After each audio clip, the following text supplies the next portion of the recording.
the region beyond, one from beyond, he who passed over.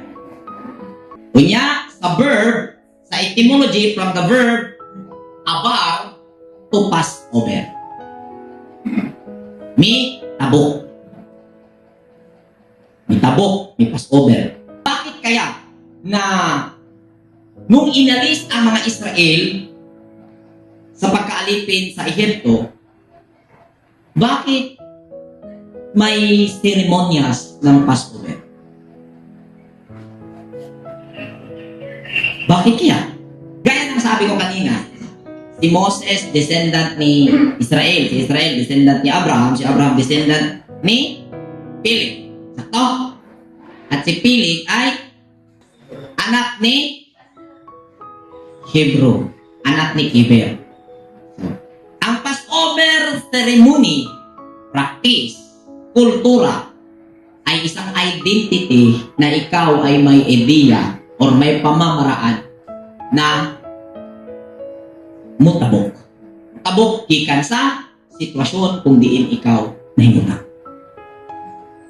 Kung na-notice mo, naging aware ka na ikaw ay nasa pamumuhay ng pagiging alipin sa kasalanan o pagiging namuhay na sumusunod sa karnal na nais,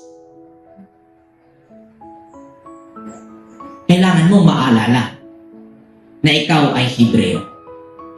Kailangan mo mag-Passover. Yan po ang essence. Yan po ang pinakang mensahe ng Passover. Bakit yearly isinasagawa ang Passover? Dahil every year, mayroon po tayong wine praise provision. Tingnan mo yung nakaraan. Ano ang mga nasa kasalukuyan ng mga failure or mga pagkakamali na yung pinamumuhay. Na-realize mo ba sa pagdating ng Passover?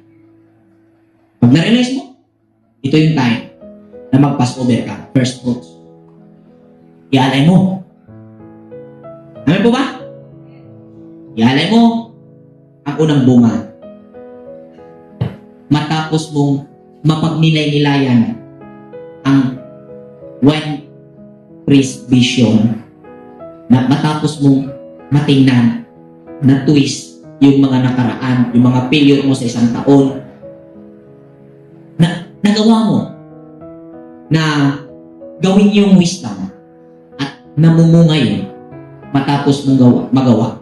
Yun ang ialay mo. At ngayon, sa oras na ito, sa araw na ito, ay kasalukuyang nasa instruction, pasok ang araw na ito sa instruction sa pag-aalay ng mga unang bunga galing sa iyong pagmumuni-muni, sa iyong naaalala ng mga lapsi sa buhay sa nakaraang taon na ngayon ay wag na wag mong babalikan at yun ay binago mo, ginamit mo mga failure na iyon para mamuhay ka na hindi na yun mauuli.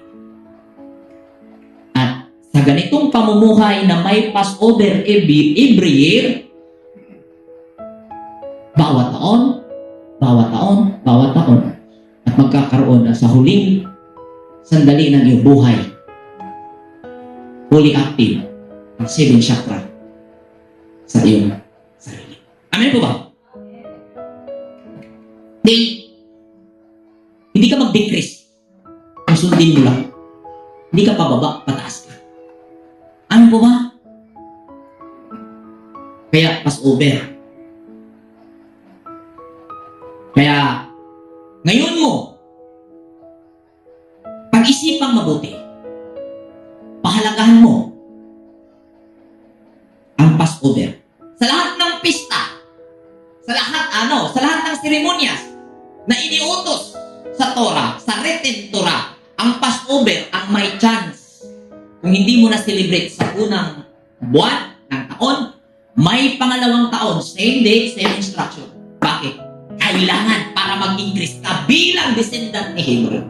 Bilang descendant ni Hebrew. Amen po ba?